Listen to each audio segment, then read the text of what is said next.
Great. That's all I need. Fuck! What if it was Red Pete? Where? I need my pills. I can't get my thoughts together. Christ, why did the neighbors not report anything? I'm calling Steven.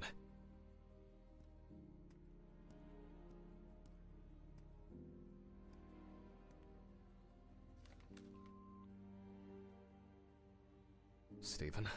Now, Jack, I told you, I'm going for a drink with you for another night in a row. That's not why I'm ringing. Although I could do with one. Someone broke into my apartment. What? Did anyone see anything? Have you called the police yet? No, I don't think so. Anyway, no one contacted me.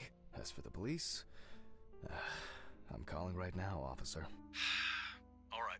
Do you want me to head around? Look for any trace evidence? I don't know. No, I guess not. Honestly, I don't have the strength to deal with it right now. I just want to lie down.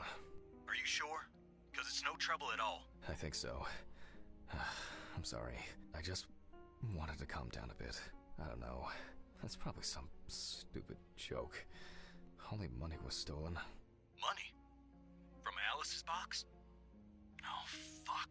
Listen, I can come over. I have the key. I'll drop by, do what I need to do, and you go get some sleep. No, don't trouble yourself. Lately, I've been just so tired and distracted. I don't know. Maybe I forgot to close the apartment door on my way to work. If anything else is missing, I'll let you know and call the police. All right. Just make sure you close it tonight. If you see anything weird tomorrow, let me know. Whoever did this may be watching you. I don't think anyone is dumb enough to come back. You're probably right. Take care, Jack. If you need anything, call me. I promise I will. Thanks, Steven. Sorry to bother you again. I've just been all over the place lately. It's not a problem. Good night, Jack. Good night. I guess I should clean this shit up. Where to start?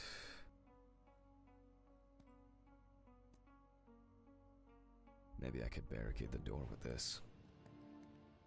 I should pack this thing away.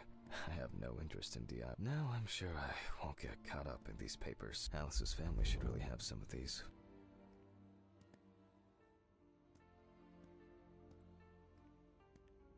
There you go. To be honest, I could leave it like this.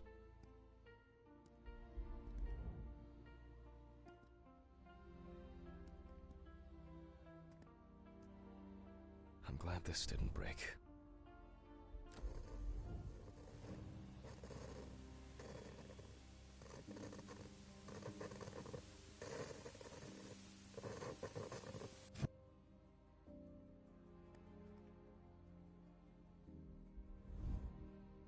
That's enough for now. Jeez, I'm exhausted. I'll get the rest in the morning.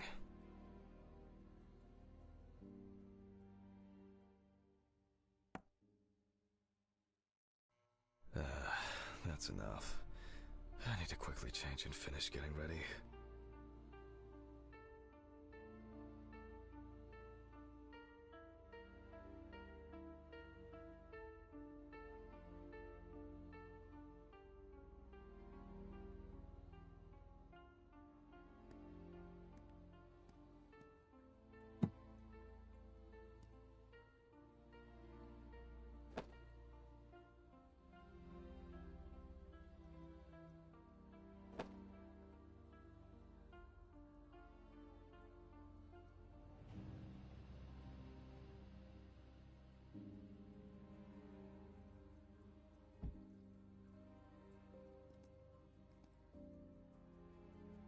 I'm gonna be late for work again.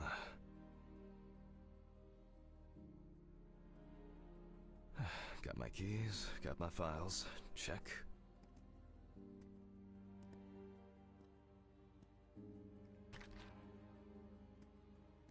Oh yeah, I should take my pills.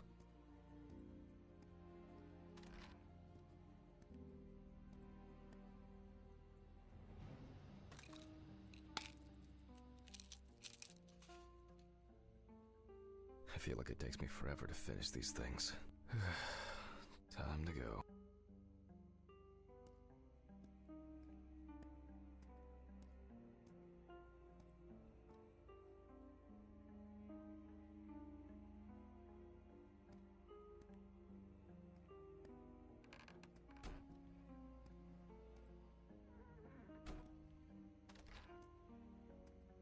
Remember to close the door properly, Jack. I'll ask the neighbors tomorrow if they saw anything suspicious.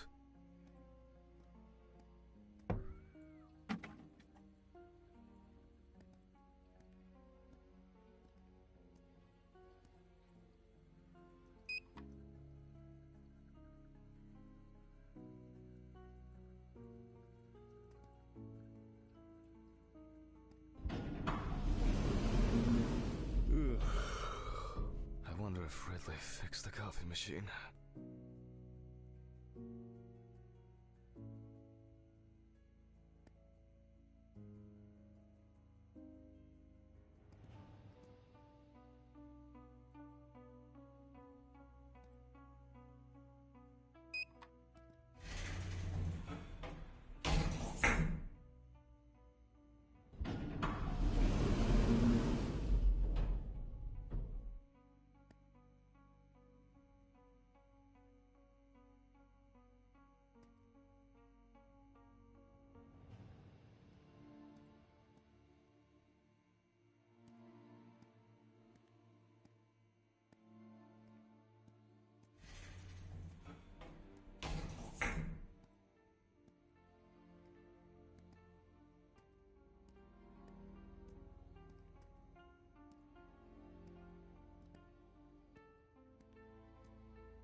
Maybe a bit optimistic.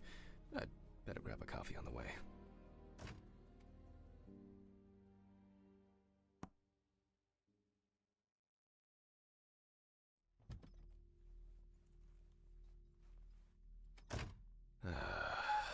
I'm exhausted.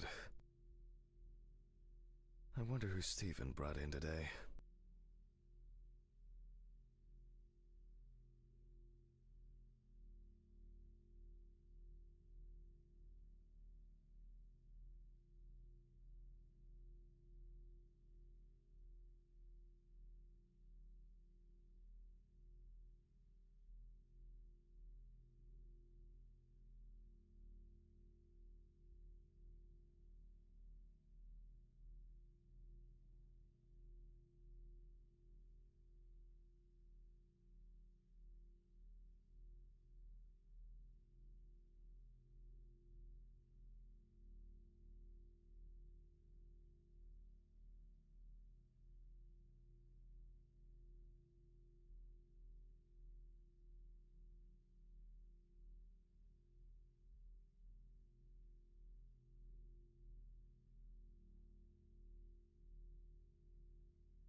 Good morning, Mr. Ridley.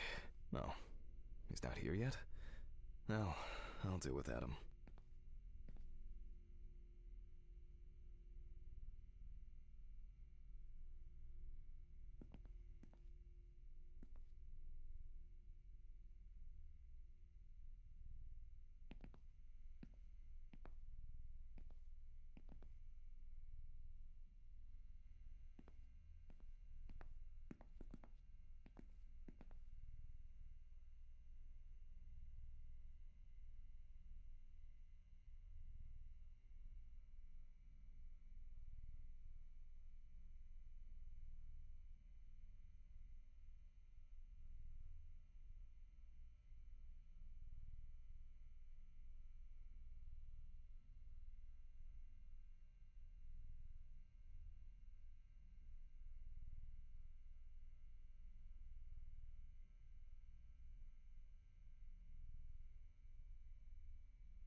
I hope he... Oh, come on.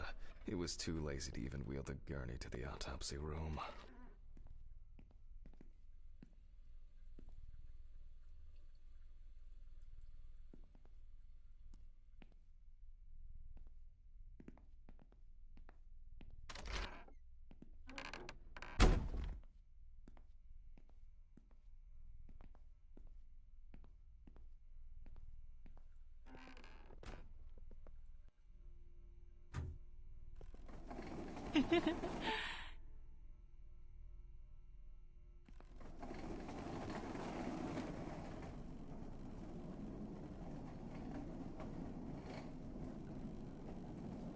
Almost there. Now for the tough part. The body needs to be moved. Where's Ridley when you need him?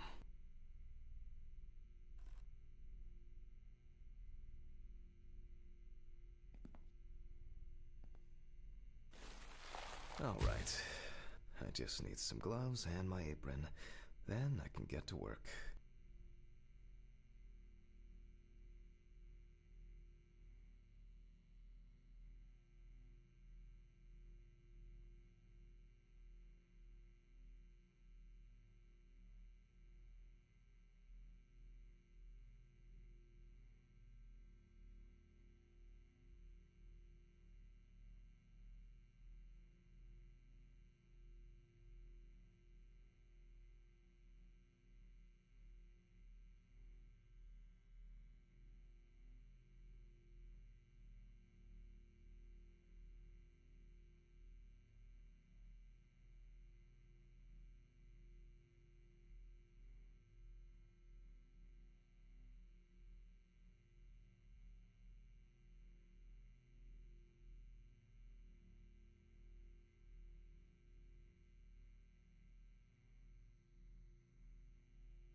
I'm going to need my tape recorder for this.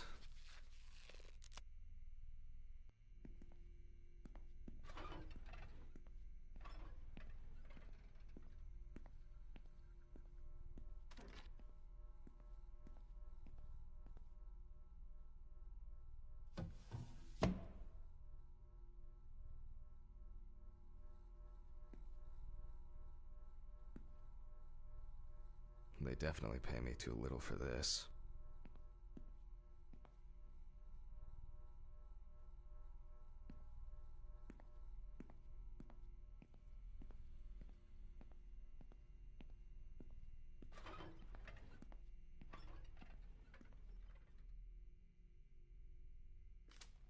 Autopsy dated November 22nd, 1991. 7:32. I begin by verifying the identity of the Jane Doe. It's most likely Harper Lloyd, age 35, found in a well-owned house by her neighbors Leonard and Dorothy Chelsea, reported missing for a week. It is also known that the deceased was diagnosed with affective bipolar disorder. Harper was placed on drug therapy, which she dropped out of fairly regularly. During her treatment, she was under the care of her common-law partner, Richard Benson, professional truck driver. The last person who had contact with the deceased was her partner. Harper's last message read as follows: "I'm gonna take a shit in their stupid well. Then we'll see who has the last laugh." Nice one. Police records also show that Mrs. Lloyd was in constant conflict with her neighbors. The constant parties and subsequent brawls made living in the area nearly impossible, especially when Lloyd's partner wasn't around. Firefighters found the body after the Chelsea family began complaining that their tap water tasted strange, and at one point had begun to smell and turn a dark color.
I proceed to open the bag, and the most important task in forensic identification of a drowned person is to distinguish whether the death occurred before or after entering the water. Okay, that could have been worse. I carefully removed the victim's clothes so as not to damage the skin.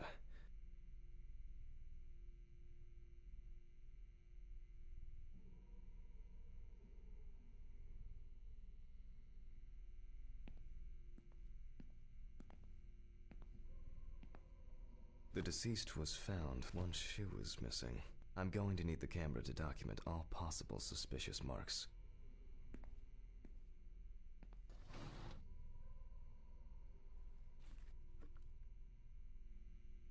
Definitely the first thing that stands out is the very advanced post-mortem gigantism.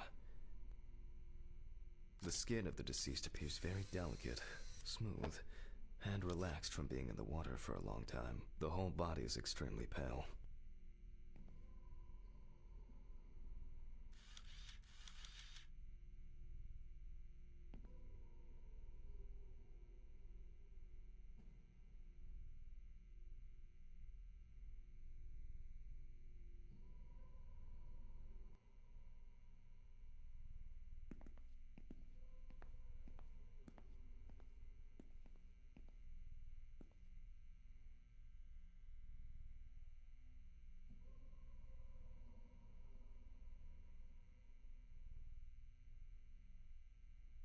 are some obvious scratches on the skin.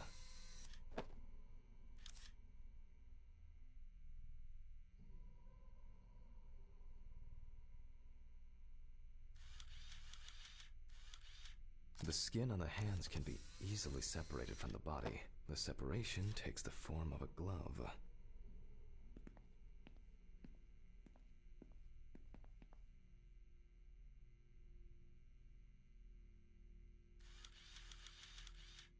It's likely that the deceased was lying on her back when she was fished out.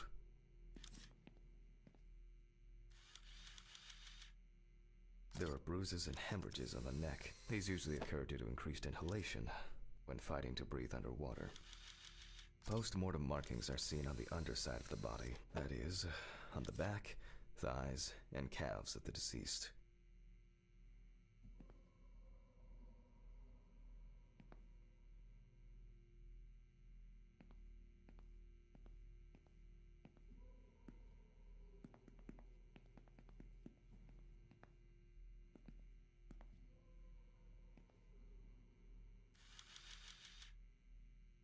The so-called washerwoman's skin on the feet. The deceased had indeed been in the water for a long time.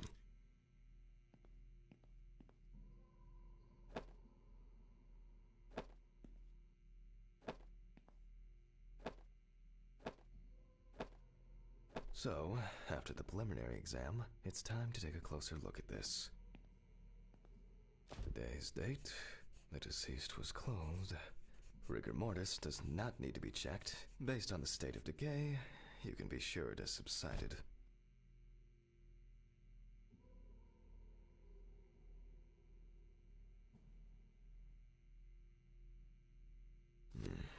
Where to start? There are obvious scratches on the skin, especially on the back and hands. These could be defensive wounds, evidence of some sort of altercation prior to death.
We see thick, white foam in the mouth of the deceased, resulting from pulmonary edema. Foam is a characteristic in deaths due to drowning.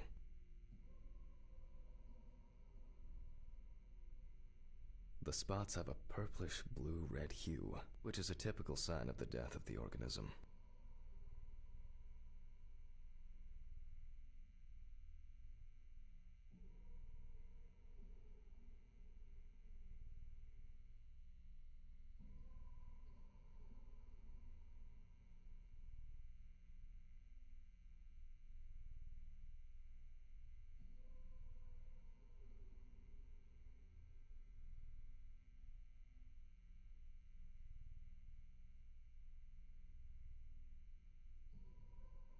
obvious signs of struggle, the skin on the hands would have easily peeled away from the flesh. Some of the fingers have already lost their nails.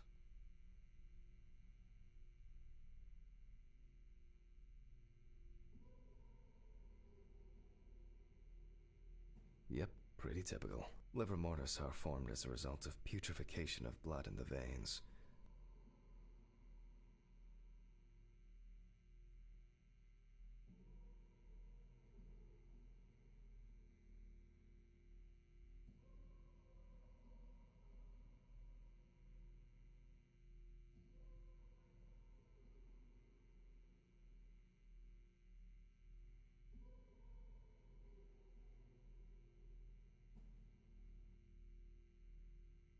Due to the fact that the deceased was wearing shoes all the time, her feet are in better condition than her hands. Nevertheless, we can still notice a clear, wavy skin and the so-called washerwoman's skin texture.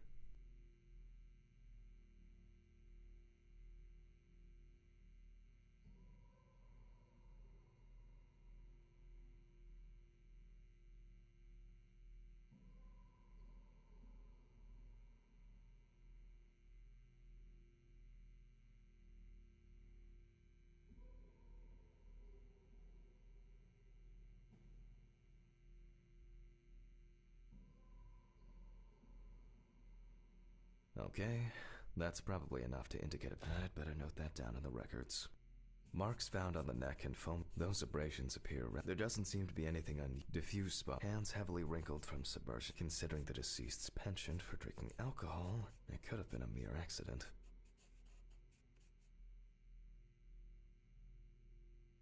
In this case, the question is, was drap? Maybe it's just abrasion. Their distribution, liver mortis, fortunately, a simple trip, loss of balance, and as a result, you end up in a deep hole with no way out. That's all for now.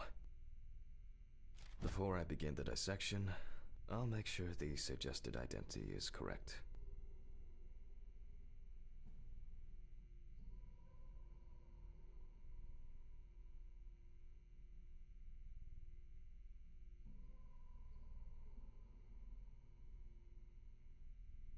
The suitcase with the fingerprint equipment should be around here somewhere.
must have been nothing.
Seems to be set up and ready to go.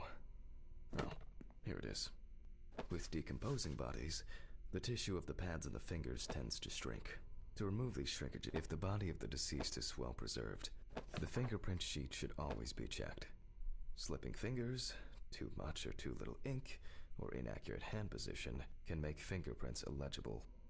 I'm going to conduct a dactyloscopic examination. If in fact the deceased is in the police database, I will find her. Glycerin is injected successively between the nail and the skin of each finger. The substance then enters the fingertip, removing shrinkage and wrinkles.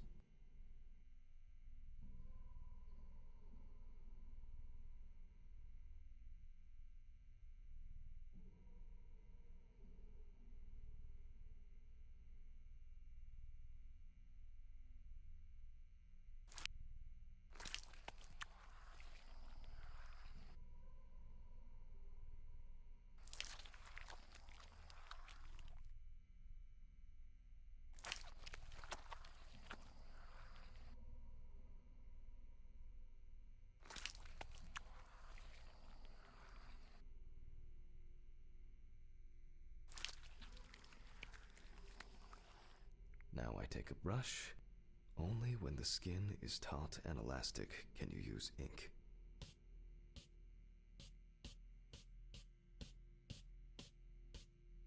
I think it's enough.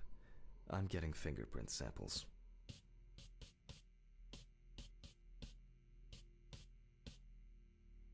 In the case of drowning victims, you have to be extremely careful. The skin may fall off the hand like a glove when you take the print. I'll use the fax machine to add the print into the system.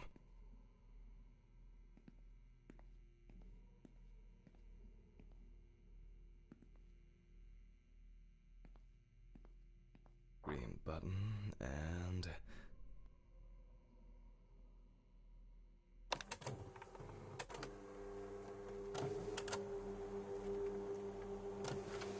Once the data uploads, I'll run the prints against the police database on the computer.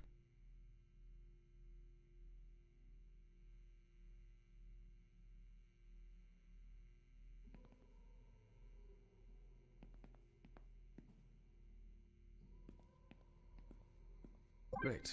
The data is there. Click Upload.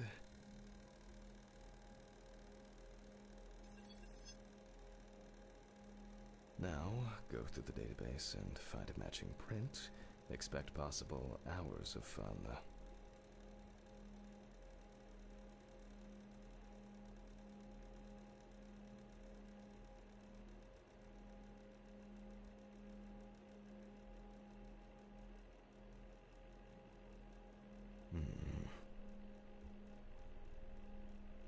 One more. Okay. Let's check for matches.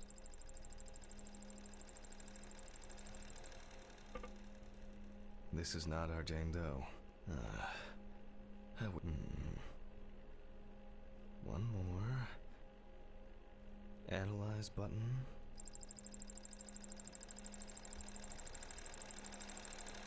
And we have a result. Everyone has a story to tell, even if it's just a police record. So, as predicted, the deceased turned out to be Harper Lloyd. That went smoothly. I'll print this out and attach it to the medical records. I wasn't sure it would amount to anything, but the World Wide Web has been a blessing for speeding up my work. Great, now I can go back to my inspection.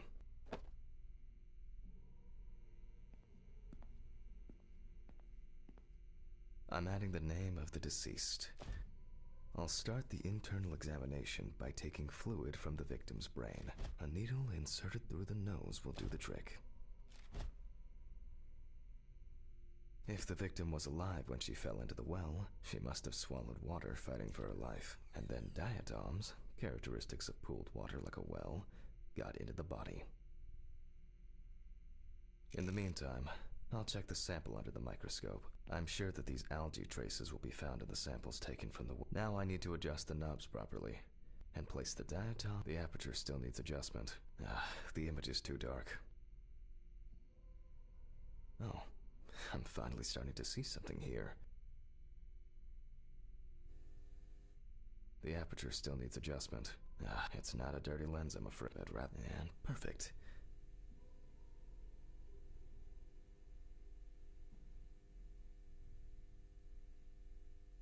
I won't even notice an army of diatoms from this distance. Great. This way I'll see if I'm dealing with a large concentration of these algae.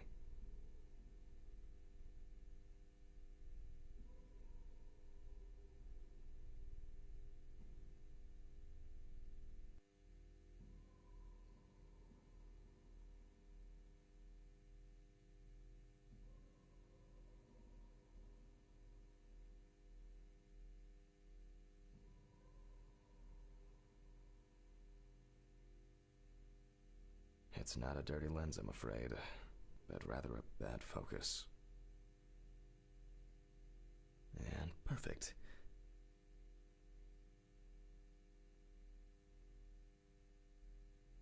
Oh, I'm finally starting to see something here. As expected, we find the aforementioned algae in the solution. Their upper part, epitheca, which overlaps the lower, hypotheca, is clearly visible. The presence of diatoms in the brain samples taken indicate that the deceased was certainly alive when she fell into the water and was possibly conscious.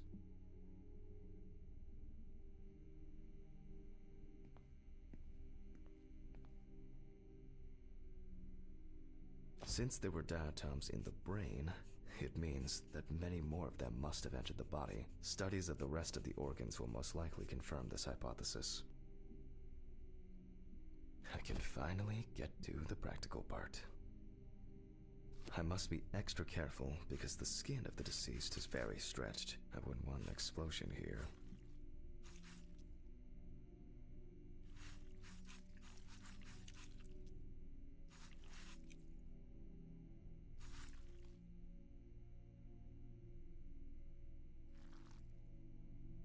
You can immediately see a very large swelling of the organs. In addition, all internal organs are very congested.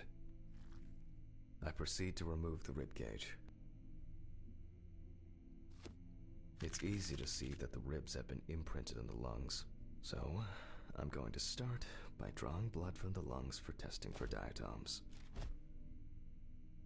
If diatoms were only present in the lungs, this would mean that the victim was placed in the well after death, and the perpetrator wanted to get rid of the corpse in this way.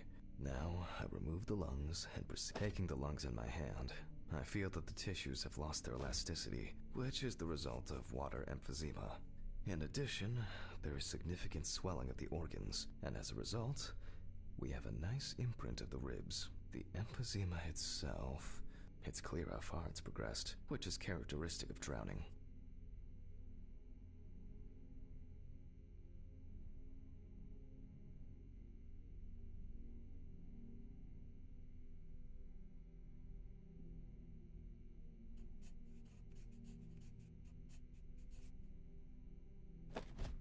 Corpses found in water are worth examining with a tomograph.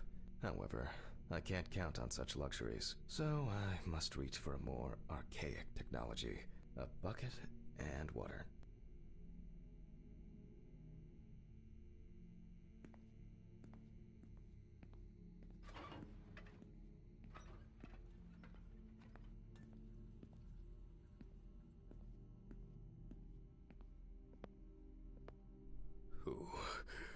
Who... Has anyone been here?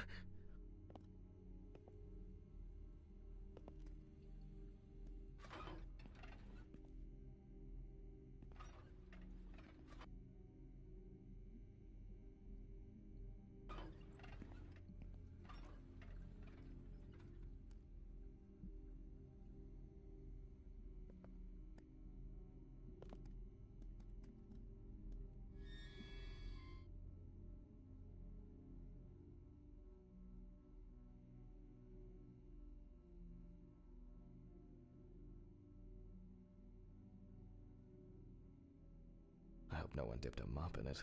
It's best to go to the lab for this.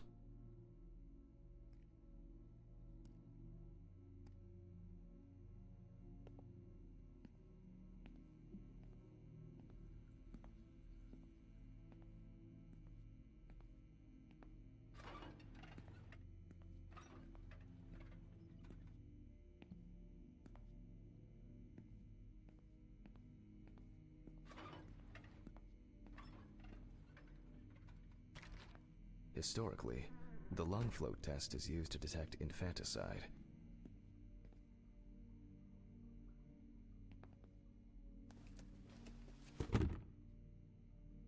The water should be at room temperature.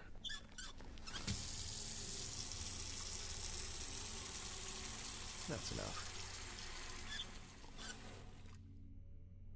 To test for this, I have to place the lungs in a container of water.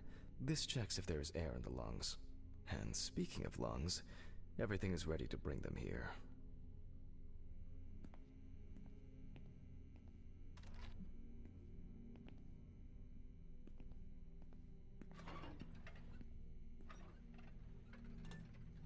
Oh, Jesus.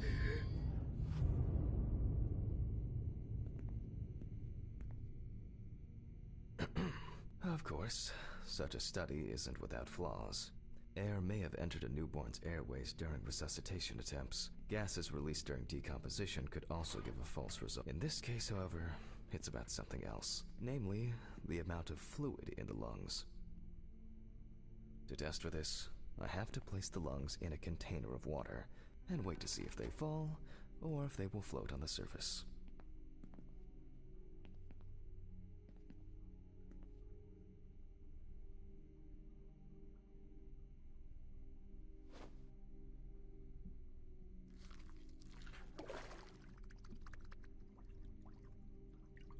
Just as I assumed, the lungs collapsed easily.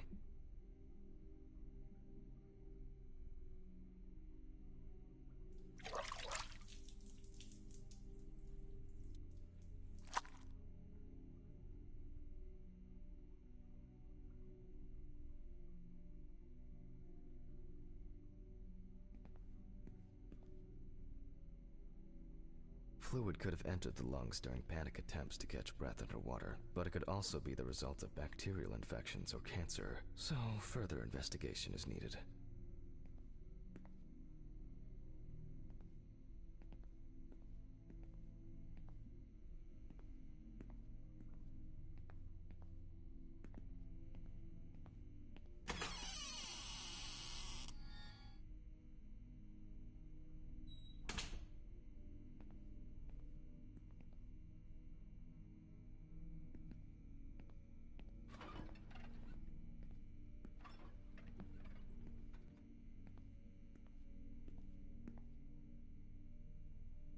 I move on to dissecting the lungs of the deceased.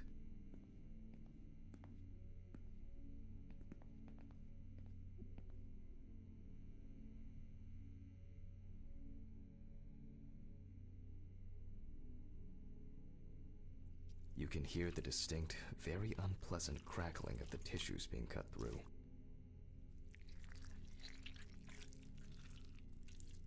The parenchyma is remarkably pale, although small hemorrhagic foci and petechia are present on the surface. All right. Now, I will check the collected fluid under a microscope. If we find 20 diatoms on the slide, it can be considered drowning, and our result is not false positive due to possible contaminations. Let's see. Although I expect we'll find them easily. I won't even notice an army of Great, the aperture still needs adjustment. The image is too dark. Oh, I'm finally starting to see something here. It's not a dirty and perfect.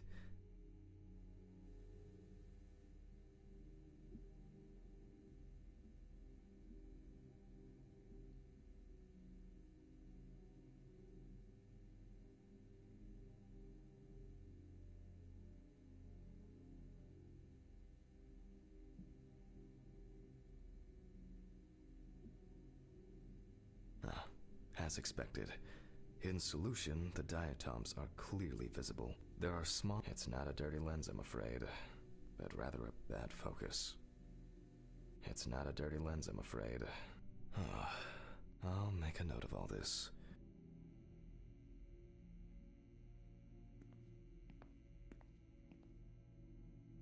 So far, this case looks pretty standard. It's clear from the beginning that it's drowning.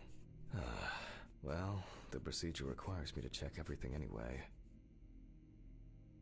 So, I move on to checking the other organs. I ligate the heart, and then remove it for inspection. Strongly developed putrefactic hemolysis of the organ can be seen at first glance. Apart from that, no signs of a heart attack or other heart disease.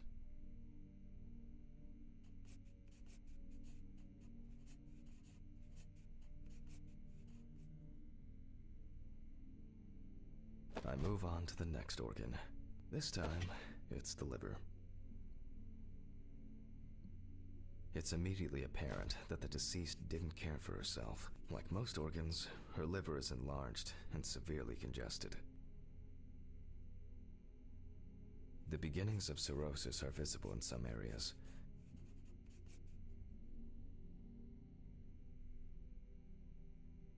I transfer the organ to a board and proceed to dissect.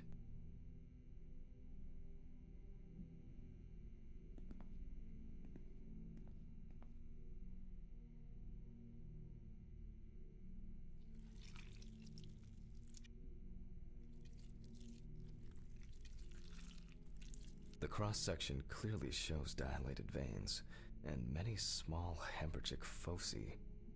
I must admit that this is quite a feat, considering the rather young age of the deceased. Harper enjoyed drinking so much that she might not have lasted a few more years. I move on to the stomach. I take a sample of the fluid for testing.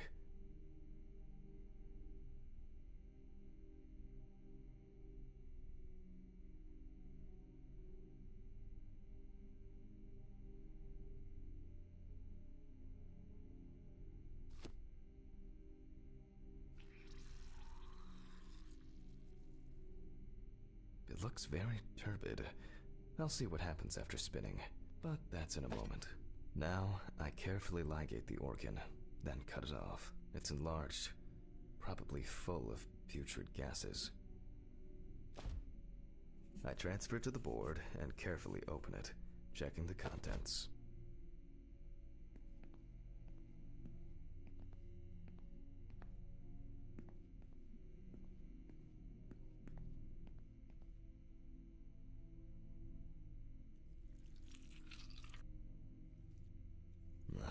One thing you'd never get used to is how much this desk smells.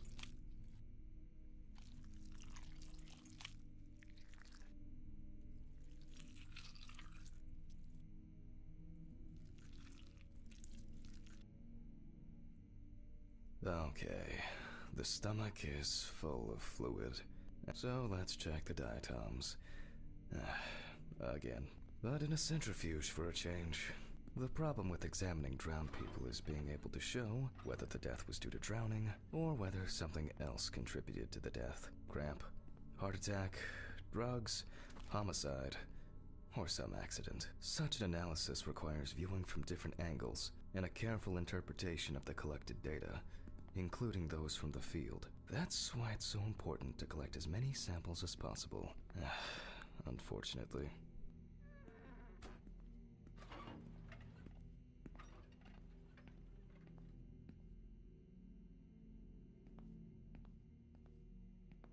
Okay, this is one last little sample. Now, set.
Done. I'll run it directly into the chromatograph and run it against the data from the police. I'm certain the analysis will show similarities between the fluid and water in Chelsea's well.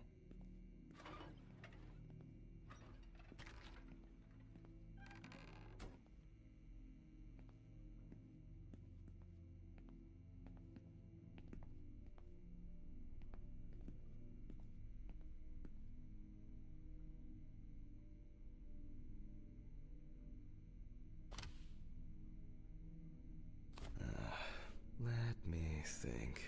3 milliliters should be fine.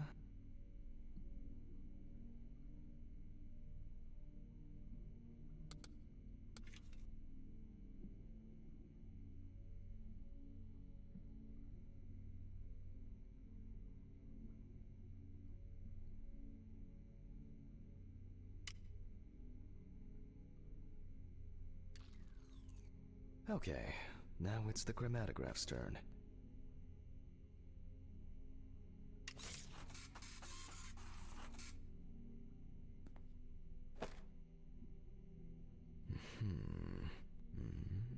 Yes. The water sample matches the one provided by the police.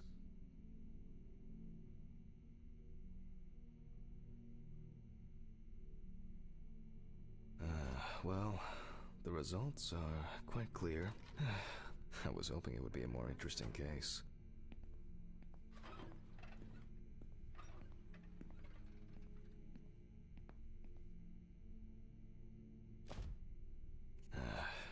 More diatoms. Analysis indicates the same origin. Blah, blah, blah. There's little left to do. I'm going to check the airway patency of the deceased. Interesting. Looks like there's something stuck in the trachea. I'm moving to the board for further inspection.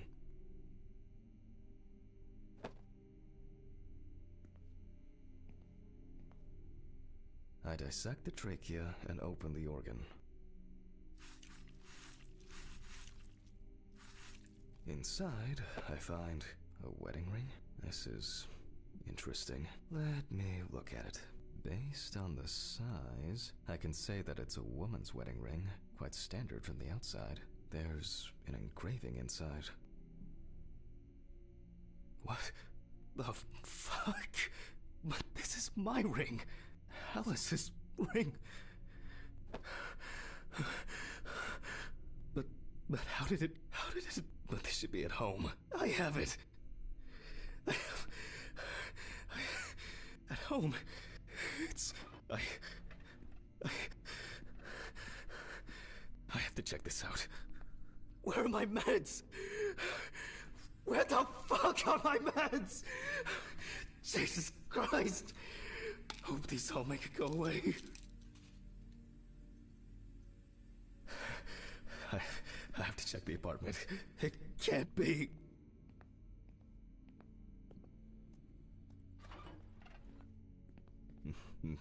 Mr. Ridley. Mr. Ridley! What's all the ruckus? I need to go home.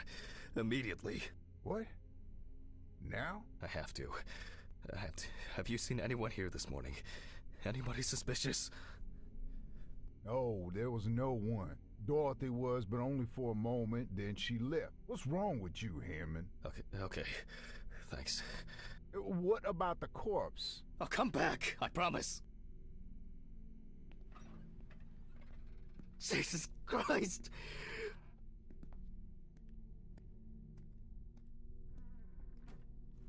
I have to check this out.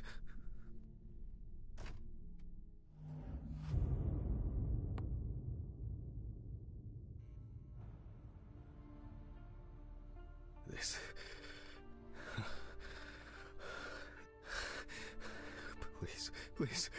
Please be there. It can't be her wedding ring.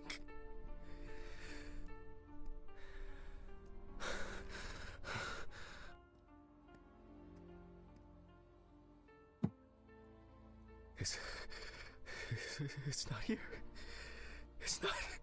I need to go.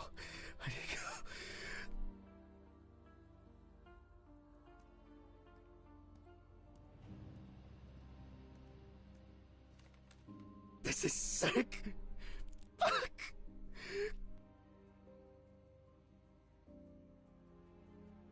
Come on, Stephen. Pick up the fucking phone.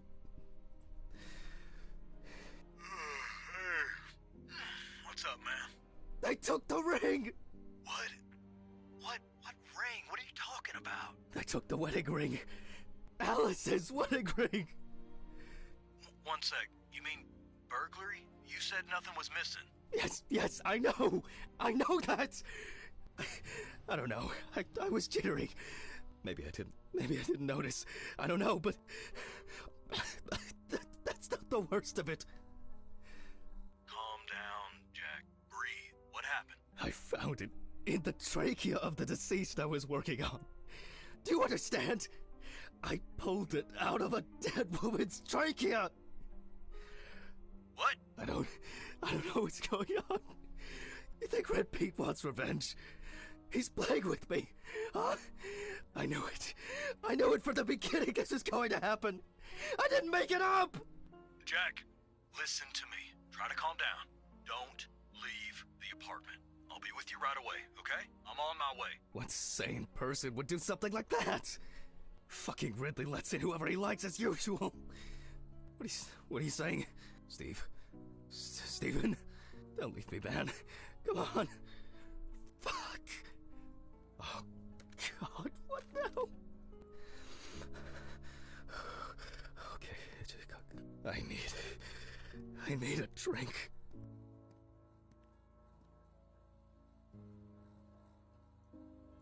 Jesus. What's going on?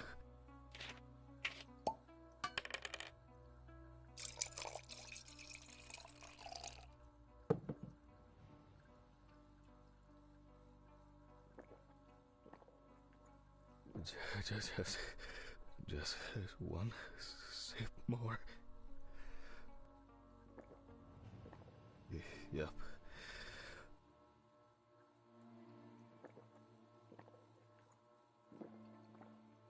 Jesus.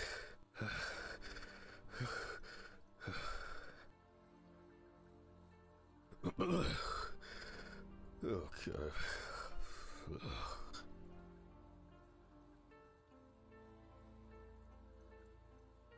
Yep. Okay.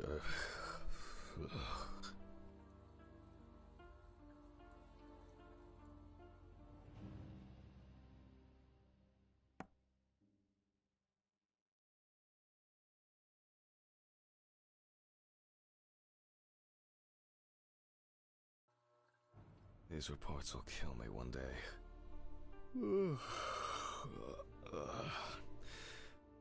It's time to go to work.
Yes? Hi, this is Charlotte. I guess I interrupted you again? Oh, hi. No, I just... I wrote reports in those last sections, and I was just about to leave for work. I always know when to call. Yeah, definitely. What's up? How are you? I'm good, thanks. What about you? Okay, nothing new. I, had a few days off. Oh, that's nice. Then... Did you have a moment to look for something for me? Something for you? Well, the photo with, the photo I asked you for? It hasn't come yet? Oh, sorry, but I said it a week ago. No, not yet. Maybe I'm too impatient. I'm sorry for rushing you. You have so much on your mind, I thought maybe you forgot. It's okay. No worries. With my pills, Pills. I almost forgot to take my pills. So you see, Yeah. I have to go now. Yes, sure. Let me know if you still haven't received the letter. Then I'll try... well, maybe I'll find something else. Oh, really? Could you? It would be great if you could. Really? Yes. I know it means a lot to you. Well, I won't hold you any longer. Thanks. Bye. Bye. Take care. Bye. Damn. Did I mess up the address? How am I gonna get those pills? Maybe I should invite Charlotte to do something herself.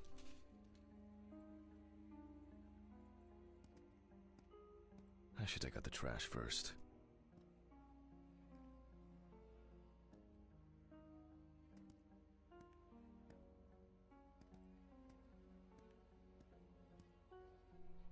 Ugh.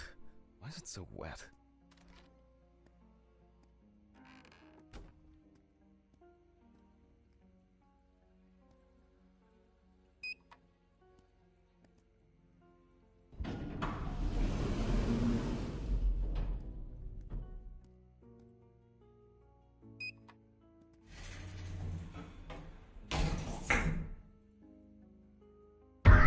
Fucking hell! Ugh, I shouldn't be this tired.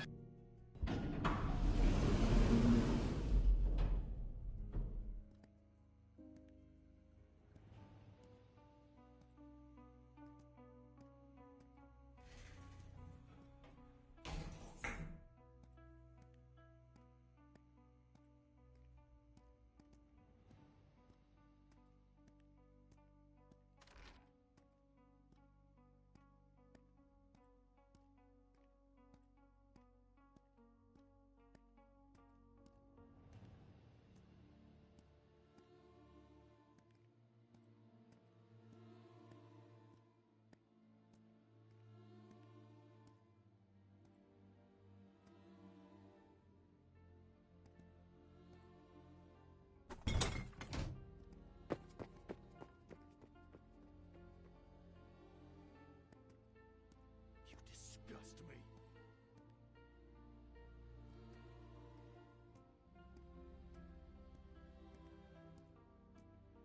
I wonder if Alice's mother has a film of this photo somewhere.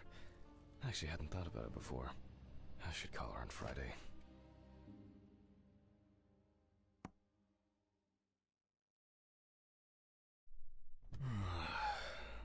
Oh, God. Why do I like sleeping so much? Huh? It's just me, Jack.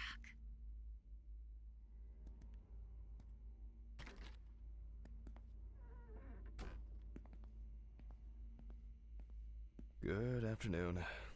Isn't it a bit early for you? I missed our invigorating conversations. Has Stephen brought the body? Yeah, the trolley's in the hall. Maybe wheeling it to the dissection room will be invigorating enough for you. Huh. I've missed how friendly and helpful you are. I I think I'll get straight to work on this one. Focusing on something will do me some good.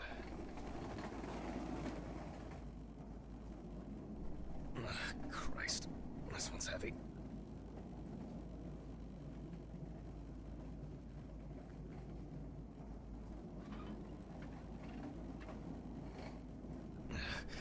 Hey, Mr. Ridley, I need help. I can't lift this bag myself.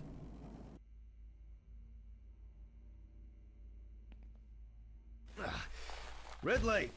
Ugh, wasn't easy, but at least I can start.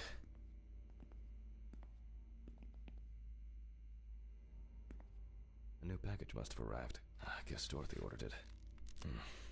I think I'll skip recording a video for the students today. They don't need to see me and the body. Ugh. And they'll still have the accompanying photos anyway. November 27th, 1991, 5:14 p.m. Conducted by Dr. James Evans, Jr., also known as Evans had previously been convicted of possession of stolen goods, robberies, and drug trafficking. There were also attempts to accuse him of leading a criminal group responsible for burglaries in the New Orleans area. What? Burglaries in the New Orleans area? This is... It's a rather strange coincidence. The body was found naked and mutilated. Clothes, probably belonging to the deceased, were found lying nearby. The body was found inadvertently in the woods near Peetsville. The dogs picked up the scent while searching for a missing boy. The deceased's father, James Evans Sr., is a local businessman.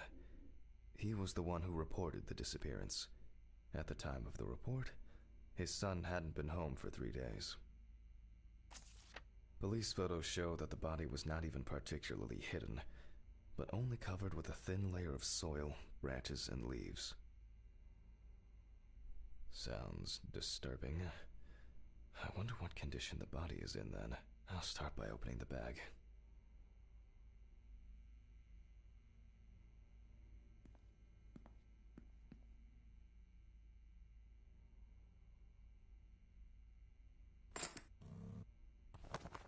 Oh, fuck.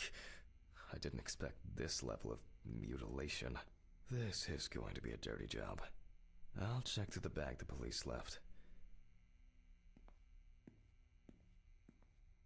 Maybe there will be something worth noting about the victim's clothes.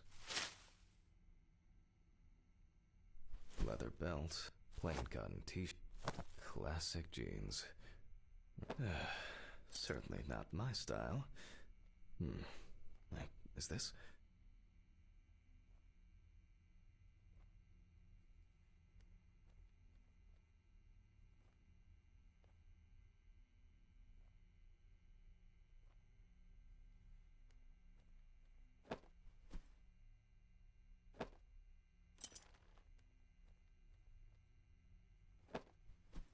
Interesting. Most of the blood is visible around the neckline. However, after decapitation, something stuck here. It looks like some kind of ecdysis? Scale? This could point to an animal being responsible.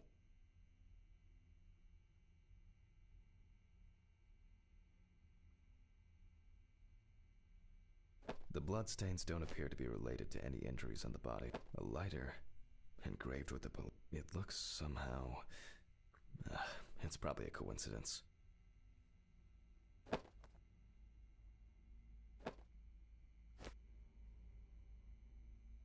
Traces of dirt mixed with... And here, another animal souvenir. It looks different than the previous one. The only thing I can tell from the clothes is that before his death, Evans had mainly traces of soil. It's a bit like the perpetrators pulled his shirt over his head.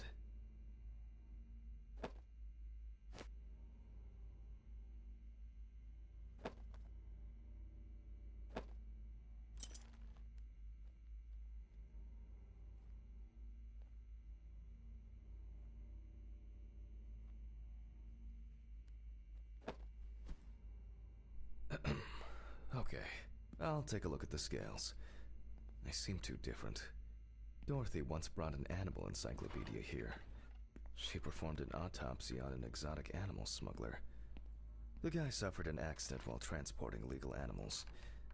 Not only were the police needed on site, but it took nearly a day to round up his cargo. Dorothy had a hard time with that case. Did the impact kill him? Or did one of the animals he was transporting do him in? They even talked about it on the news. People were terrified that some reptile would just come out of their can and grab him. Okay, the book.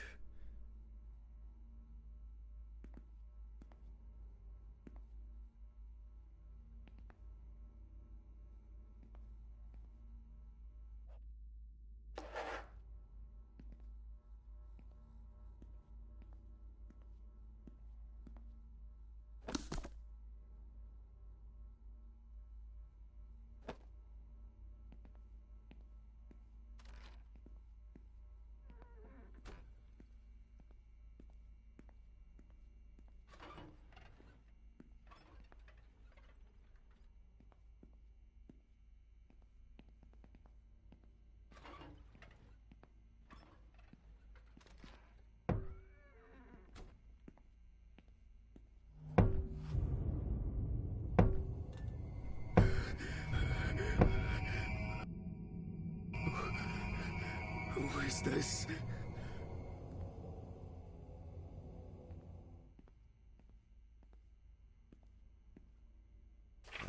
All right. Which page was it? Local wildlife. I bet I'll find something here. Oh, that was quick. I wouldn't expect anything else. Not this area, but who knows? I don't know why I'm even bothering to compare it. Nile crocodile. No way. I would expect something local? I certainly don't remember hearing of an animal escaping from the zoo. So, what kind is this? Saltwater. Oh, yes. This turtle turned out to be a killer. He ripped off the guy's wrist and tore him in a few other places. Aggressive beast. I only need to concentrate on the crocodile chapter.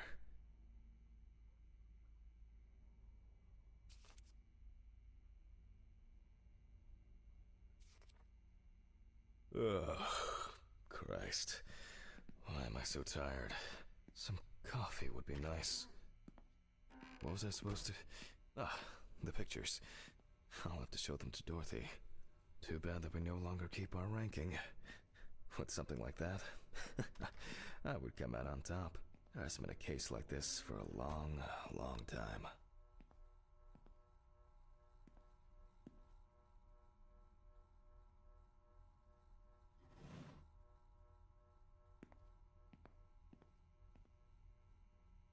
Pathology. How to combine the hands of a surgeon, the passion for a good mystery, and an exceptionally strong stomach.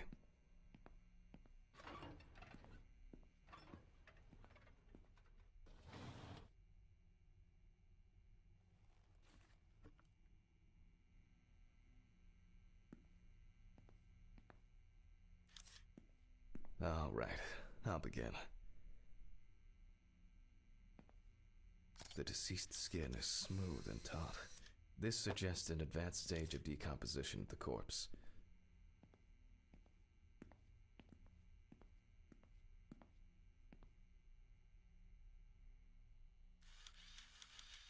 Such a wound could not have occurred during the victim's lifetime.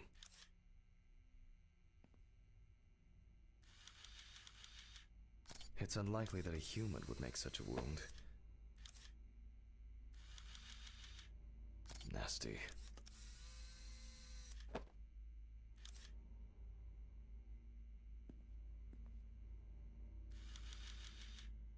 No head. That's not hard to miss.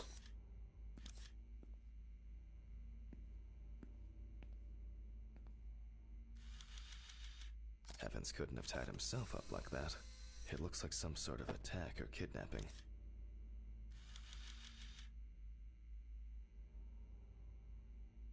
Oh, and as expected, there's a bite.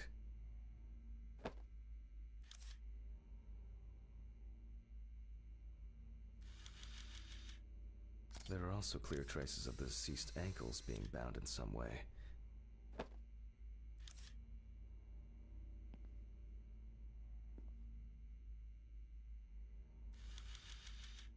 This wound appears to have been made by a sharp instrument.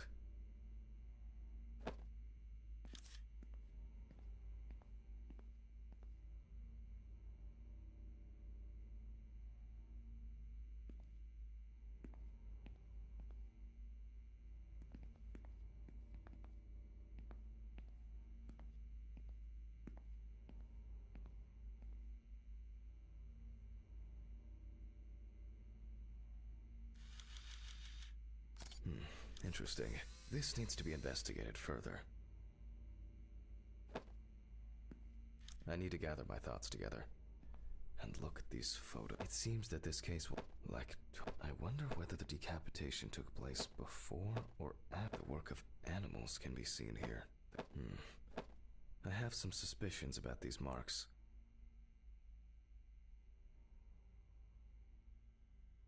This looks very promising. The bite is clearly visible. It should be easy to compare it with the encyclopedia and identify the culprit. I just need to make it a little bigger. It'll be faster than physically measuring the bite.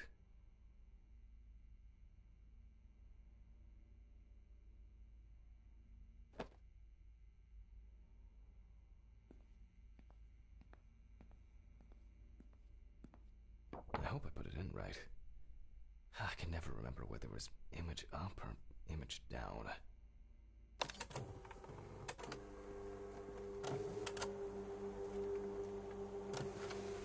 At university, I didn't have facilities like a fax machine.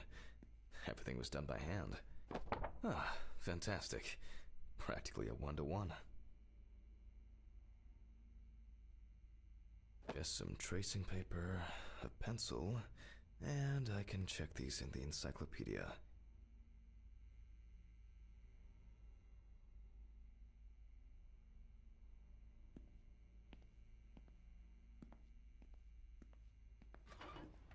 Now, did I leave them in a drawer? Or maybe a box somewhere? Ugh. I don't remember if I left them out somewhere.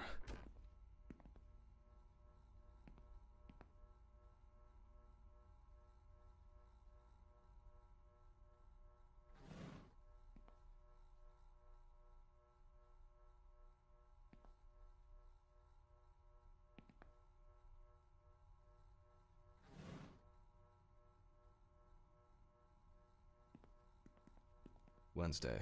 It's not my favorite day, although it's certainly better than Monday.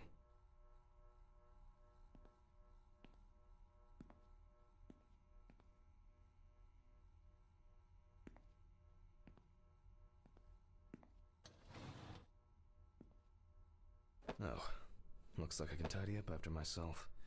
Sometimes. A very, nature-driven case so far. I'll have to consult the encyclopedia again. Good thing Dorothy left it here. Otherwise, I would have had to run back to my place to get some.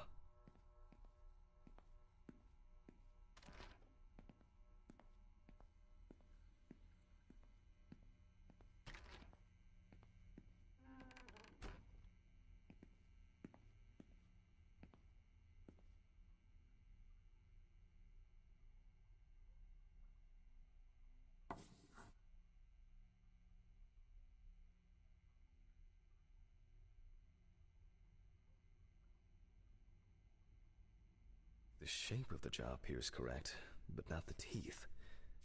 That's not it. It makes sense. This would also explain the molt found in the clothes. It turns out that some of the wounds can be safely blamed on local alligators. However, we cannot blame them for the decapitation. It's not these animals we should be afraid of here. I should make some notes and start the autopsy.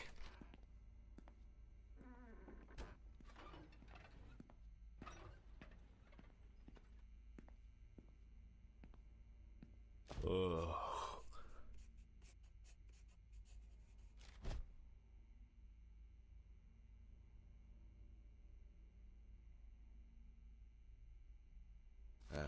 look for a Mississippi alligator. It's strange that an alligator would leave such a clear and smooth mark.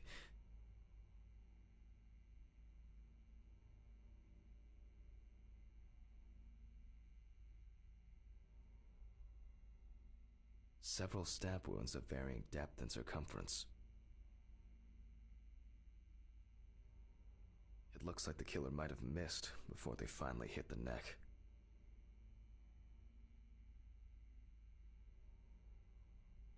It doesn't look good. Evans wasn't decapitated with one cut.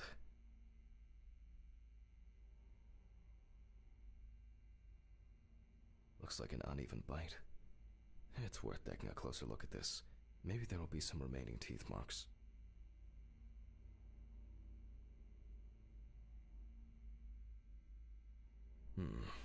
The imprints are quite deep and even.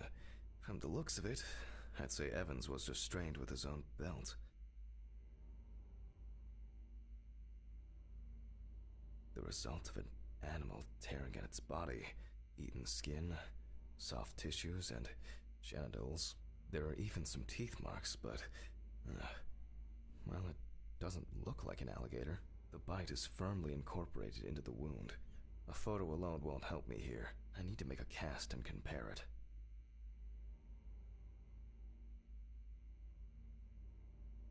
Evan's right side must have been more attractive to the crocs and insects.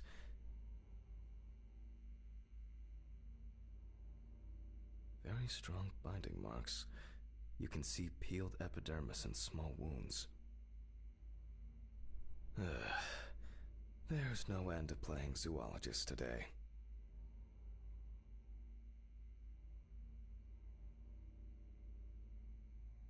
I need a tool with dental impression cement. Can I find it here? No. It's probably lying somewhere around in the lab. I hope the cement hasn't expired.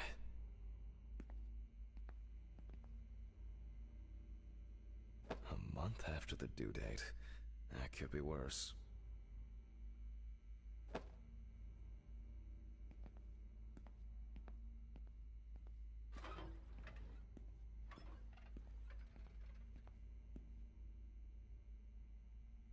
Now I need to cover the bite area.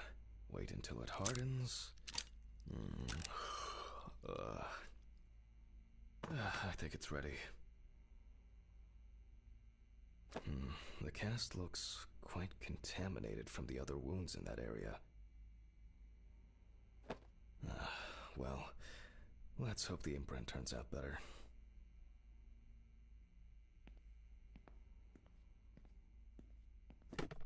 Brush, ink, and paper. Similar to taking fingerprints.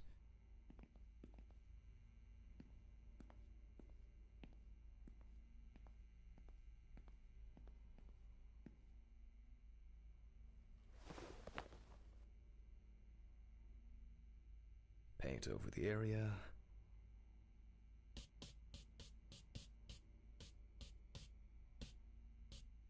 And put a piece of paper on it.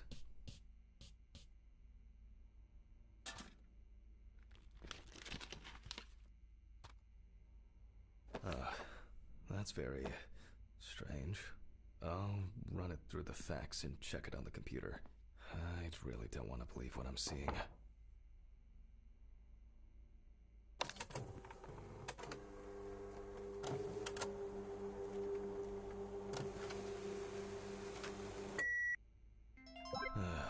Loading.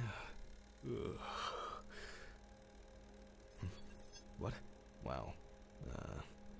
This is, well, this is quite unexpected. Human teeth. Oh, fuck. I need to tell this to Stephen.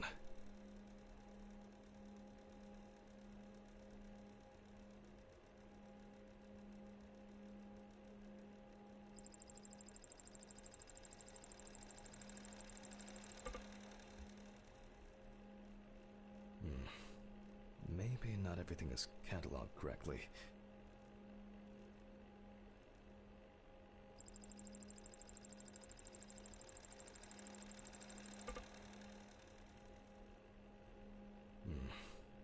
Maybe not everything is cataloged correctly.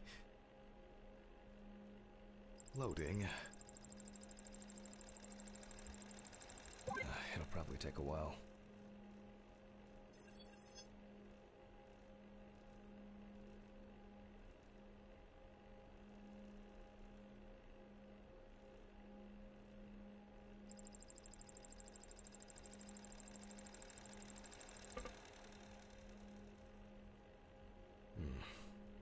Maybe not everything is cataloged correctly.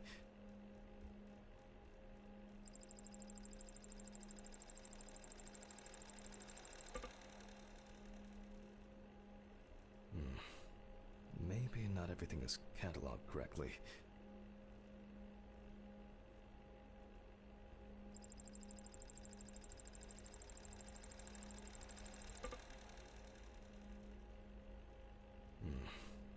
Maybe not everything is cataloged correctly. Loading. It'll probably take a while.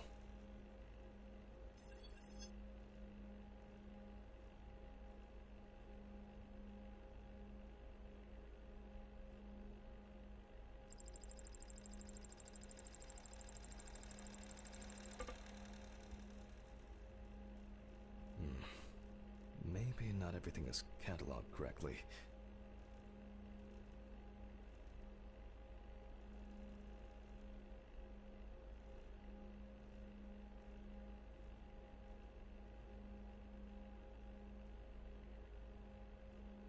Loading. It'll probably take a while.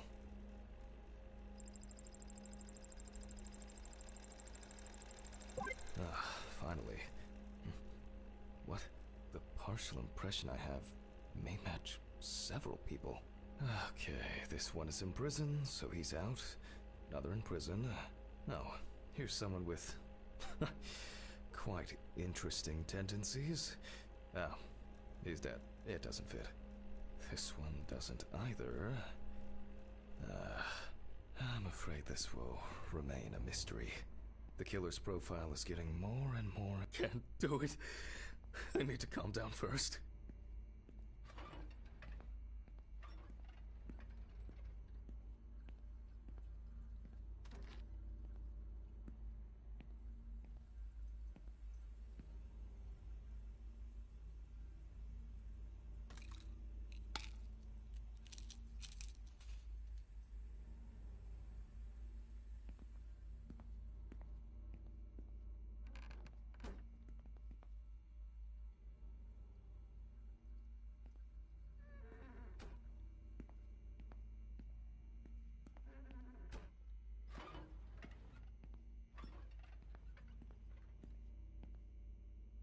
I'm going back to the body.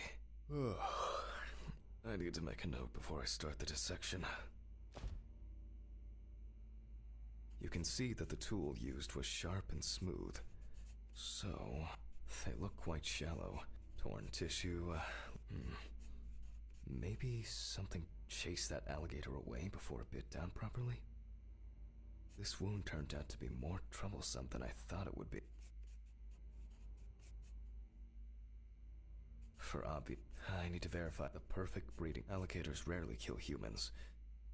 The abdominal and genital area are supplied with plenty of blood. If the penis was bitten off while he was alive, Evans could have bled to death. Time for internal analysis. Finally. First of all, I'll try it with the scalpel. I'll open the deceased's chest. I cut deep, in a straight line, avoiding the navel. We see a lot of fat tissue under the skin. When I remove the ribs, I expect to see even more fat on the organs. Correct. High levels of internal fat. The deceased smoked cigarettes, but more importantly, you can see... And this is the culprit. Well, it didn't look like the holes were that deep. Such hemorrhage could have been caused by hitting the chest with a blunt object, or a puncture directly affecting the organ. They appear to be of different depths. The cross-section is uneven. open pneumothorax should be added to this. The deceased could have experienced extreme hypoxia and, as a result, obstructive shock. I wonder what the heart looks like. The organ is enlarged with very clear, but similarly to the lungs, there is a trace of puncture with a sharp object. In pneumothorax, the heart rate increases. In the event of such a wound, this would mean bleeding out faster and more. In turn, a sudden increase in the amount of fluid in the pericardial cavity could lead to cardiac tamponade, which is also a life-threatening condition.